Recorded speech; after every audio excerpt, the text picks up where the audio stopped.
Man, where do we begin with Zion Williamson, man? Do we start at the weight? Do we start at the injury? Do we start at him wanting out? And possibly being the first guy to ever opt out a first, rookie extension. Where do we begin? But it all starts with the weight. The weight. 285 pounds coming out of Duke. We thought this guy was going to be an absolute wrecking ball on both ends. We thought he was going to be an all-around impact player. We thought he was going to be a LeBron James, a Giannis Antetokounmpo. But what he turned out to be was a cool, very dynamic, power forward slash point guard last year. Playmaking, kind of big finishing, all around, and that's decent touch from free, on minimal attempts. But yeah, it's been a very, roller coaster, opening couple years. He's heading into year 3. Into this offseason, we had high expectations for him. We was looking at him possibly being an MVP candidate. Especially when you consider the fact that last year he came off the back of averaging 27 a game. On almost 70% from the field. 68% field goal, 66% field goal. Sorry, shooting 9% from the free throw line, which is a 5% increase from his rookie year. All these numbers have gone up. His minutes have gone up. He wasn't getting injured, but the season ended bad, and the Pelicans once again didn't make the playoffs. Yeah, we had a lot of questions going into this offseason. How is he going to improve? Would he be in better shape? But as we've seen from the opening, parts of the season, he's still out of shape. He's horribly out of shape, in fact. And he's looking north of almost 300 pounds. So that's kind of a tough situation we got going on in New Orleans. But before I take a look back, and look at, coming into the NBA, we looked at Giannis Antetokounmpo as the next torchbearer, and as the clear number 1 pick in his draft class, clearly above Ja Morant. But now that's a very big question, with how Ja Morant is doing in Memphis, averaging 30 plus points per game, in the opening 6 games. That's an incredible start from him.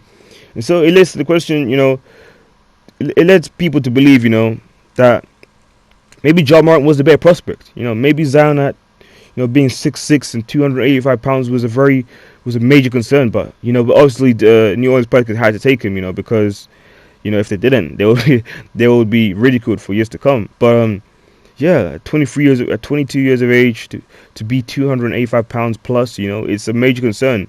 And as everyone knows, as you age, you always tend to naturally pick up weight, so it's going to be tough for him, because he does seem to be like one of those have one of those body types where you pick up a lot of weight very quickly and very easily. So he's gonna have to watch his diet and completely revamp his body, because if he's not careful, he could be out of the league very soon, because of injuries, especially when you look at his first couple of years, had major had a knee injury which made him sit out almost half of a lot of the of his rookie year.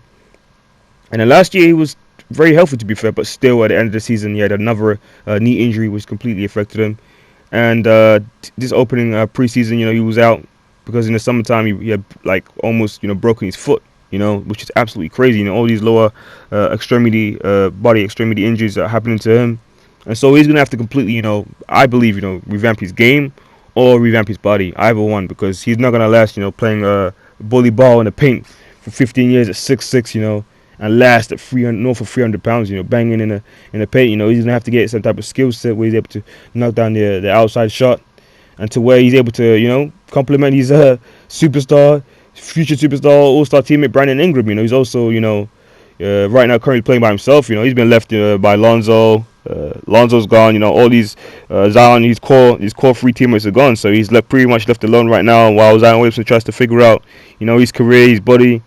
And we don't know when he's going to be back, and when he will be back, and if he even wants to be in New Orleans, is he possibly playing a power move right now in his second year? Does he want to be with the Knicks, with RJ Barrett?